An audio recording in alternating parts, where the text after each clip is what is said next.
Alright, what's going on, guys? I am down here at Airsoft Carolina. Don't forget to check them out, airsoftcarolina.com, where G-Man Chris was nice enough to let me check out his real steel Glock so we can do a little comparison with the G17. See how good a job they did in replicating this fine airsoft gun. So anyways, don't forget to check them out, airsoftcarolina.com, or the phone number in the background. Give them a call for all your airsoft needs. What's going on, guys? Crazyncman here to take a look at a very, very highly requested review on my channel. Probably one of the most requested items in a long time, which is the G17. It is not a Glock. It is a G17. Got a lot of requests for it, so I thought I'd hook one up and check it out. If you've been following my videos, you know I did a series of retailer reviews.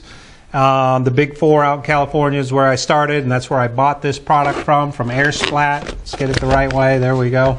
Bought this from airsplat.com, the Not a Glock, WE Not a Glock. And anyways, go watch that review. The link is in the description. Annotation, any way you need to get there, get the hell over there, watch that retailer review so you can find out if you should order from them or not. So, and before we get going, man, you're going to need BBs. You need BBs? I got the BBs. BulkAirsoftammo.com. Shipping charge, the price you see is the price you pay. We built the shipping into all the prices, so check it out. Ultimate BB store. Don't overpay for quality Elite Force and other brands of ammo. All right, with your Glock 17, with your G17, can't say Glock, they might sue me. You get some Chinglish manual. It's pretty good. Enough detail to get you going unless you're a complete and utter moron. Then you get the gun. And with the gun, they usually include the magazine so you can fire said gun. Now, my first impression out of the box was kind of like this. I opened it up, something like this. I opened it up, and I took the manual out, and I went, whoa, why is there a big piece of electrical tape on the side of my G17? I must have got something defective because it's got electrical tape all over the side of it. So you got to get that. Can't go out in the field with electrical tape. You pull it back and you're like, whoa, it's got Glock trademarks on it. Or, you know, they left the L-O-C-K off it, but kind of looks like Glock 17 trademarks me, which you'll see in the close-up here a little bit later in this video. But that was my first impression out of the box, was why is there damn electrical tape, and all of a sudden why is my thing looking like a real G17 when Glock has stated they do not want anybody making Glock 17s, 18s, whatever, 23s. No Glock for you. So anyways, on a serious note, take it out of the box. I felt the frame, you know, it's some sort of plastic, ABS, polymer, who knows what the hell they're using over there. Plastic frame, metal slide. I thought the frame kind of felt a little cheap. And then I was handling the real one today, doing a little side-by-side comparison, and you can definitely feel the difference. It's not bad. I got used to it after I played around with it a little bit, but right out of the box I was like, damn, this thing's kind of cheesy on the plastic. But again, not too bad. It is a blowback airsoft gun. For those of you who might be new, watching this for the first time, getting into airsoft, blowback means it'll cycle the slide like a real gun does when you fire it. So you got this nice metal slide. It's a little grayish in color, which kind of blends in with the real one a little bit. Overview on the outside is very basic. You got a, if you're on the last round, you shoot the last round, the slide will remain open when you're out of rounds. This is a slide lock release right there. Got your magazine release on this side. 24 round green gas magazine.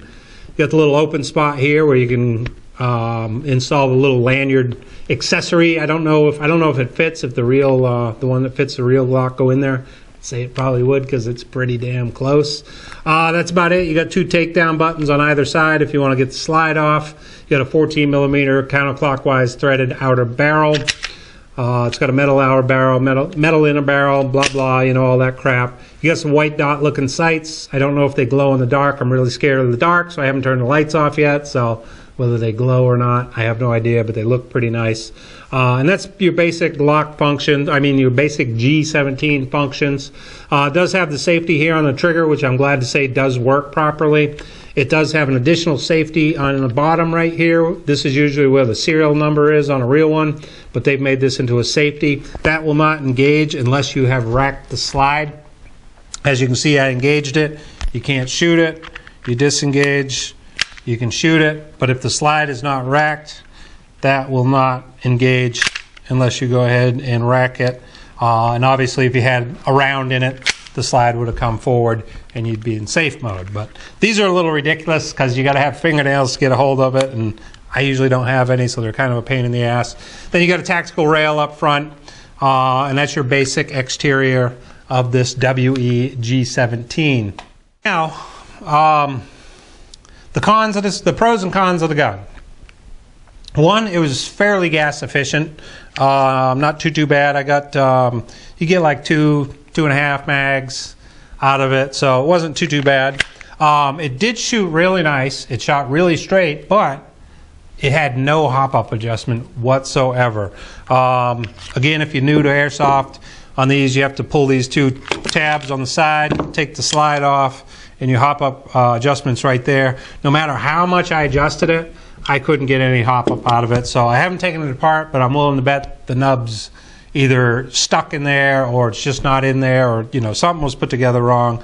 But no matter what I did, I couldn't get any hop-up adjustment out of it. But going back to what I was saying, it did shoot really straight, but they always shoot straight until you start engaging that hop-up, and then depending on how that, how level of bucking the nub is and stuff, is to where you start going a little left, a little right. If you're in airsoft, you know what I'm talking about. If not, hang on, it's going to be a bumpy ride.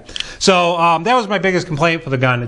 There was no hop-up adjustment no matter what I did. I was shooting 2.0s and they were still dropping off at about 60 feet. 2.5s, nothing was working right. You can kind of notice it in the shooting tests. I think you'll notice a little bit. They were kind of nose diving at the target, but it is what it is. The inside looks to be a clone of the Tokyo Marui through and through. Don't quote me on that, but I'd say it'd probably take Marui parts. They usually do. So other than that, other than the hop-up, I didn't have much issue. There's been a lot of talk about the outer barrel and stuff on it. I fired probably 40 magazines. As a matter of fact, I sat outside the other day and I just kept mag after mag after mag. I was so sick of shooting the damn thing.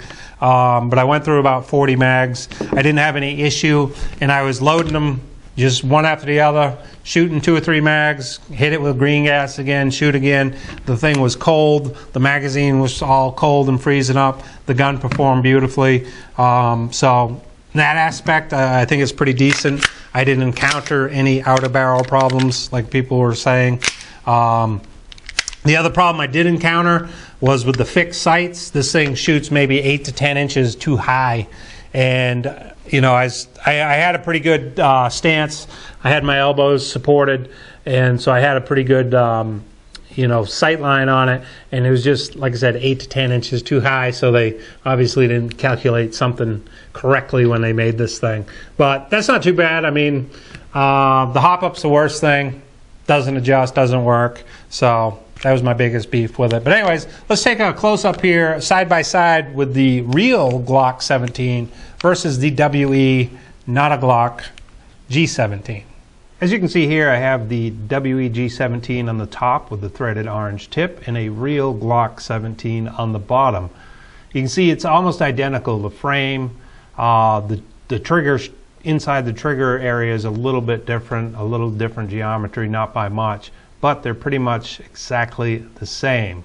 Now let's take a look here at the other side, and once again you can see the layout of all the logos and all the wording on the gun, the serrations on the slide. Everything is pretty much as close as you can get to the real Glock 17. Now, one of the things you'll notice is the G17 is slightly wider than the real Glock, and also the dimpling on the back strap is a lot heavier on the WE G17. It was a little bit thicker, and I tried it in a Black Hawk Serpa holster, and it did not fit without really forcing it in there, so it's definitely wider than the real one. But you can see, as far as trades, You know, they put tactical instead of Austria, and obviously there's no LOCK on the Glock. You just couldn't get it any closer. You can definitely see the difference in the frame geometry right there above the trigger, but almost identical except for the weight. Now, as you saw in that video, these things are pretty close to the real thing. The real thing was a lot heavier. I didn't have a scale, unfortunately, but it was definitely a lot heavier unloaded than this was. And then you loaded the real one up, and it made it a lot heavier than this one. But as you can see, they're really close. So probably my biggest complaint with this gun is, you know, you guys have heard me say this before, licensed airsoft is good for the airsoft industry. It's good for the retailers because we don't have to worry about getting sued. And Glock has stated many, many times in a court of law that they don't want their guns to be replicated into airsoft guns. They don't want them to be replicated into dummy training guns. They don't want anybody to do anything with their design. And that's probably my biggest complaint on this is airsplat.com. They imported this. They sell it whole. It's got the G. It looks exactly like the Glock G. Just like I said, take the LOCK off there. Instead of Austria, it says tactical. You know, it couldn't be any closer. So for that, I'm going to say I wouldn't really buy one of these because, again, everybody in airsoft talks about doing good for the sport, what's right for the sport, being for the sport. When Glock says don't build them and companies are still importing and making them, is that good for the sport? Not at all. You had Echo One went with the Timberwolf, Lone Wolf license, built a beautiful replica of their firearm. Very legal, very legit, very nice gun. Same thing with the KWA ATP. They changed it to make it their own design, so it's not a copy of a Glock. Again, very nice gun. Proper way to do it, proper channels, keeps everybody out of trouble. Airsplat, still important. WE's, G17, it's not the way to go. So, is it a good gun? Yes. Should you buy one? No. Stand up. Stand up and do what's right for airsoft and say no when companies like Glock say, please don't replicate our firearms.